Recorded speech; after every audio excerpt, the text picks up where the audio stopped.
Look, I know right now there's fans that are fuming. I know there's rival fans that are absolutely buzzing. I know right now the internet is going to be going crazy. AFTV, you know where to be. I'm going to be there. Lee Gunner, I'm going to be there. Troops, all of them. I know everybody's reactions are going to be crazy. And I know right now Twitter must be going mad. But honestly, like, as a rival fan, I'm going to be here and I'm not going to lie, like, as much as I want to laugh at Arsenal, I'm more just disappointed. I'm gonna be honest. I'm more just disappointed. And as a United fan, listen, I know what disappointment feels like this season. It's I've been swimming in it all year. But for me, I'm just looking at Arsenal and I'm just like, a lot of fans are gonna be upset. A lot of fans are gonna be fuming. But guys, the reality is sometimes you just have to accept your team might just not be good enough. Might just not be good enough. And now Arsenal have had injuries. They're missing Bukayo Saka. They're missing their front line. But this is where the talks about January come into place. This is where talks about the recruitment in the summer comes into place.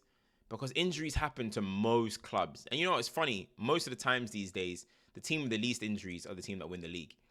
If they obviously have to be at a certain level.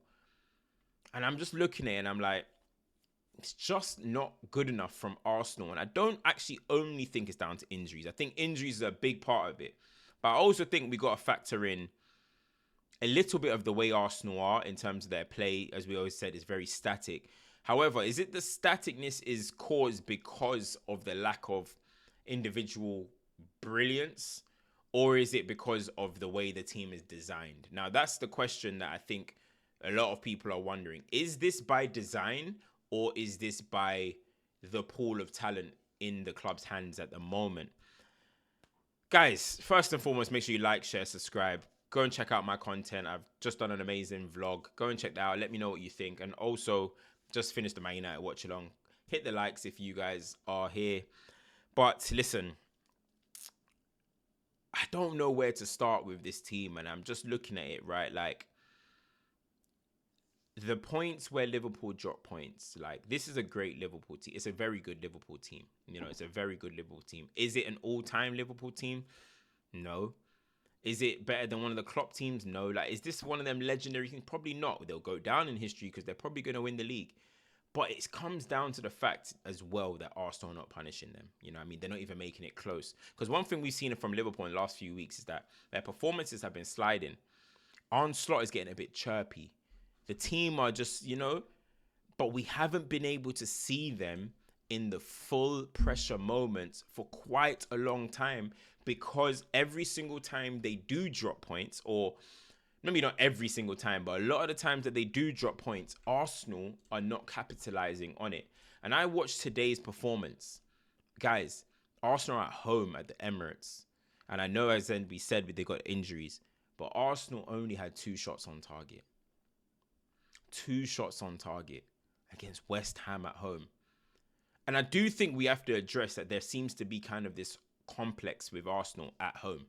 I don't know what it is, but maybe is it because the onus is on them to now go forward more? I don't know what it is, but at home, Arsenal seem to be quite indifferent, should I say, in their form. I feel like they're actually better away from home. They seem like they know what they're doing more. They seem more structured. They seem more understanding when they're at home. No, sorry, when they're away from home than when they're at home. Now, that's something that Arteta's going to have to figure out. That's something that Arteta's going to have to address. And I'm sure Arsenal fans are noticing it themselves. Is there an anxiety in the stadium? I remember when I went to the Emirates for the Old Trafford game, for the Man United game, the FA Cup, and in the league when they scored 2 set pieces. And the fans were getting anxious after very early, 30 minutes in, anxious. My theory on that is the product of football being played. You know, as fans, we're very simple. We want to be entertained. We want excitement. We want to get up off our feet. We want to get on our feet. And I think when there's a lack of that, fans start to get frustrated. Fans start to look to the side. Fans who are drunk start to sober up. Like, all of a sudden, the vibe in the stadium turns. And then it goes from, come on, boys, to, you fucking better do this, boys. Like, it goes to a different level, a different tone. That pass that goes off the pitch, usually before it's a unlucky, then it's a, These are the stuff that start to creep in when when the football is not exciting, when the football is not really free flowing. And I think you just got to accept at this point that Arsenal are not good enough at the moment. They're just not good enough at the moment. And I think that PSV tie, listen, in my Champions League draw reaction, I ripped PSV off massively. But now when you're looking at it with the fixtures, Arsenal have Nottingham Forest next, then they have PSV. But now that when you look at it, right, with the quality, should I say, with the quality that Arsenal have up front in attack, I don't know if I can actually be that confident. You know, Moreno was up top. I factored in the injuries, but I still writ off PSV. But after watching this game, Champions League teams, they just have a bit more quality. They punish you a little bit more. I saw at the end, Kudus, 2v1, poor pass, Evan Ferguson, poor touch. Champions League teams are punishing you there, you know? Champions League teams are punishing you. And I know a lot of people might talk about the Miles Lewis-Skelly red card. Everybody knows I'm a big fan of Miles Lewis-Skelly. Big fan. That was a red card. And we've seen red cards like that many times. Poor touch, lose your head, bring the guy down. Kudus would have been through. Saliba was all the way down there. Raya was off his line. He could have shot with his right foot first time if he wanted to. So it's a goal scoring opportunity. And Miles Lewis-Skelly butchered that one, unfortunately, for him. You got to learn from their moments. Can't lose your head in their moments. But the touch is what messed everything up. And I was actually surprised that Arteta brought on Miles Lewis-Skelly in left back. I thought he would have put him in midfield and put Zinchenko left back, but maybe he sees Skelly as a left back. I don't see Skelly as a left back, but that's the reality of the situation. But you look at the players that Arsenal brought on: Miles Lewis-Skelly, Zinchenko, two defenders in this system. Ben White, 3 defenders in the system. So Arsenal were chasing a win and end up bringing on 3 defenders and Raheem Sterling. And the other guys on their bench: Tierney, defender; Kyrgios, defender; Jorginho, defensive midfielder; Neto, a goalkeeper; and Nathan Butler, Ayodeji. I don't even know he's a striker.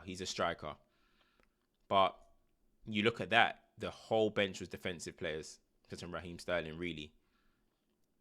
And Raheem Sterling at Arsenal is a non-factor. I feel like when you look at this Arsenal team, man, in the summer, I think it's pretty straightforward what they need to do. They're going to need to replace Partey, but other than that, only attackers. If Arsenal sign a midfielder, a defender, or what, then they're not serious. Only attackers. Only attackers. Because the front line of Nwaneri, Moreno, and Trossard, when you get injuries, ain't going to get it done. Of course, Martinelli and these guys are injured. But it's still, even with Martinelli in the team, it's not good enough. Arsenal, for me, need a striker and a left winger. And just somebody that's like live wire. They need to splash out. If you have to spend 100 million on a player, spend 100 million on a player. But is there question marks? For me, I would not talk about getting the sack or anything like that. But you guys in the comments, let me know. Do you point any blame towards Mikel Arteta? Do you point any blame to him? What better do you think he could be doing? What can he do more to get the best out of this current Arsenal team? Because I do think no matter what, Arsenal shouldn't have lost that game. I think losing is an absolute disaster. They could have closed that to 5 points. It's back to 8 points. So that's a 3 to 4 game swing at this point.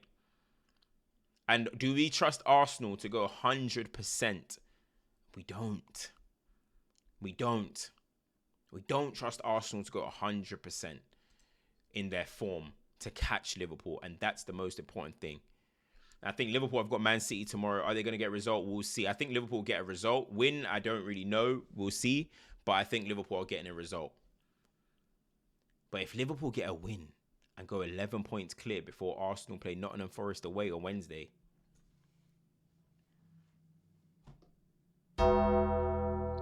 that's dark.